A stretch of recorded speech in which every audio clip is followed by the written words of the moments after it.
Assalamualaikum warahmatullahi wabarakatuh. The Honorable Elector and participant in this meeting. Before I begin delivering this speech, I would like to invite you to thank to Allah Subhanahu wa Ta'ala, Almighty, who has given us mercy and blessing, so we can meet together in this blessing place. And also, let's deliver salawat and salam to our Prophet Muhammad Sallallahu Alaihi Wasallam. This brought us from the darkness to the lightness. According to the government website, there have been more than 4 million cases in Indonesia. The number that is increasing every day will make the government tighten its policies to reduce the number of COVID-19 victims in Indonesia.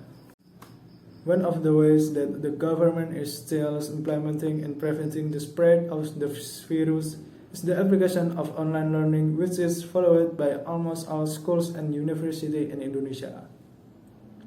The implementation of distance learning or online on a large scale in Indonesia is relatively new. Therefore, in this implementation, of course, there are many problems experienced by students and educators throughout Indonesia. However, we cannot 100% think online learning is a problem. In fact, behind this obstacle, there are several advantages that we can get from studying online during this pandemic for both students and teachers. The advantage for students learning online during pandemic has taught students to become more proficient in technology. We are in the 4.0 era, where knowledge and skills of technology are very important to be mastered in order to keep up with the flow of globalization.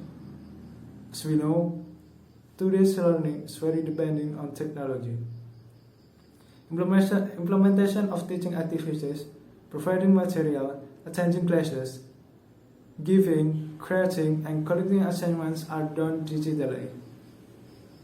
Reported in BBC Indonesia, research conducted by Cambridge International found that in 2018, Indonesia students become one of the highest technology users in the world.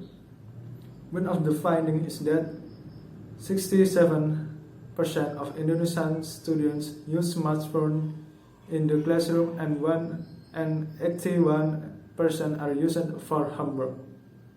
For this reason, during the COVID-19 pandemic, students can continue to develop skills and increase their knowledge of technology of profession for future life. And the second is the advantage for the teacher.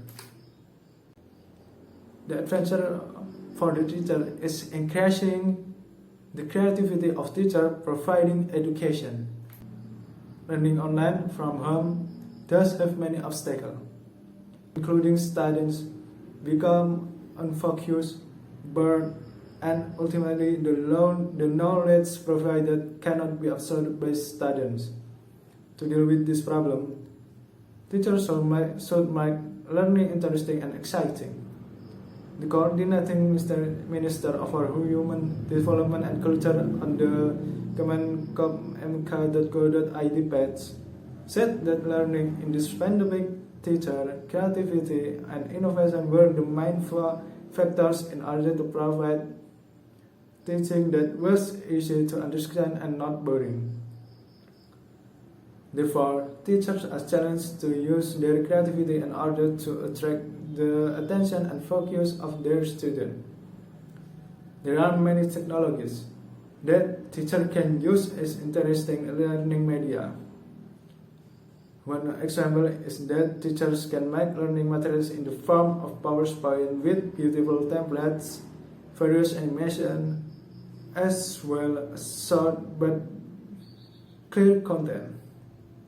So in online learning, not only students but teachers can also improve their skill and creativity through technology.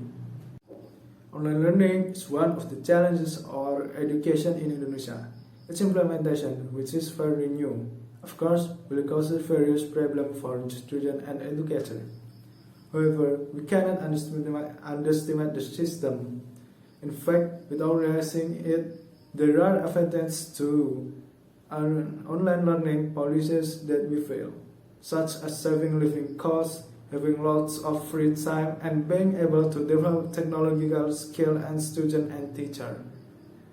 Thank you for attention. Assalamualaikum warahmatullahi wabarakatuh.